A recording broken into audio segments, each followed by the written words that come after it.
আমাদের গ্রামের রাস্তাঘাট দেখলে মনে হয় যেন মরুভূমিতে বাস করি। কোনো এক মরুভূমির মধ্যেখানে আমাদের গ্রামটা, এমন একটা পজিশনে। তো হ্যালো গাইস, তোমরা সবাই কেমন আছো? আশা করছি ভালো আছি। আমিও ভালো আছি।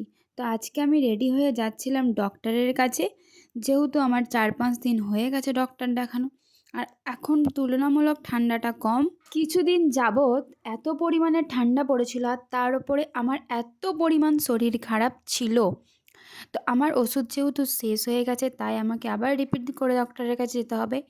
এখানে আমার গাড়ি, আমি গাড়িটাকে এবার বার করে নিয়ে যাব। তো আমার সাথে ছিল আমার এক ভাবির মেয়ে।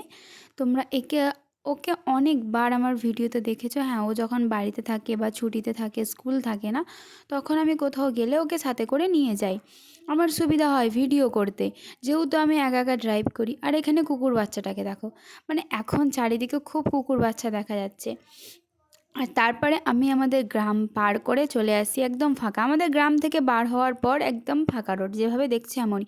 মাঝে মাঝে মনে হয় যে মরুভূমিতে আমাদের গ্রামটাকে তুলে নিয়ে আসা হয়েছে, আর আমরা সেখানেই থাকি। তারপরে আমি ফোনটাকে একটু নিই। গাড়িটা অনেক স্লো চলছিল তখন, আর চারিদিকে খুব গান বাজছিল, কারণ আজকে আদিবাসীদের পৌষ পার্বণ মেলা। তো তারপরে আমি বাড়ি চলে আসি ডক্টর দেখি, আর এখানে মা আখ নিয়ে আসে। আখ নিয়ে আসে বলতে, আমাদের পাশের বাড়ির এক দাদু আছে, দাদুদের চাষ করেছে, তো সেই দাদুর আমাদেরকে আখ দিয়েছে।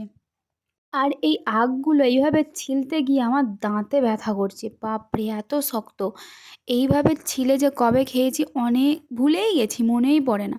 তখন আমাদের এখানে পুকুর পাড়ে সবাই এরম গাছ লাগাতো, আমাদেরও লাগাতো, আমাদের পাড়ার আরও সবাই লাগাতো। তখন এইভাবে খেয়েছি, তো অনেক আগেকার কথা। আর এটা এই দাদুরা চাষ করেছিল, দিয়ে গেছে।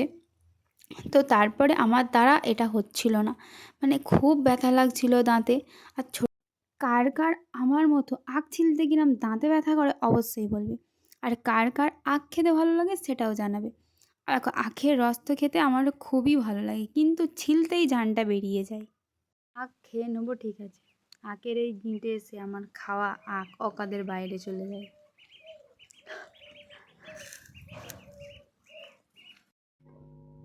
তারপরে আমি মাকে ডেকে নিয়ে আসি, এবং মাকে বলি কি যে বটি করে আখগুলোকে ছিলে দাও, কারণ আমার ছিলে খাওয়ার দাঁতে করে সাধ্য হচ্ছিল না, এত দাঁতগুলোতে ব্যথা করছিল।